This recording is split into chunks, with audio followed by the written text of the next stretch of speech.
guys, welcome back to Zik the Programming Guide channel. My name is Beatrice, and in today's video I'll be showing you how to turn off USB storage in WhatsApp. So if you have been having a notification to actually turn off your USB storage in WhatsApp, I'm going to show you how to do that. So first thing you have to do is open up your phone settings just like this, and you are going to scroll through and click on apps. So once you click on apps, you wait for it to load up and you scroll all the way down to your WhatsApp and wait, and you click on it.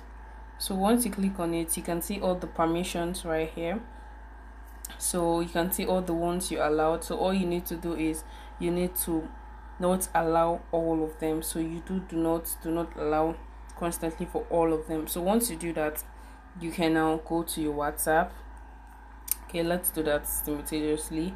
Okay, don't allow and camera, don't allow. So once you do this, you need to go back to your WhatsApp just like this, and once you're in your WhatsApp, you click on the camera and you can see continue. So you click on continue, you click on why using this app and click on don't allow the rest, then click on the camera and you can see this. So it's not going to show turn off USB storage on WhatsApp anymore. If this guide was helpful, give the thumbs up and equally subscribe to get more info tips like this. Thanks for watching, guys. That's my next video. Bye.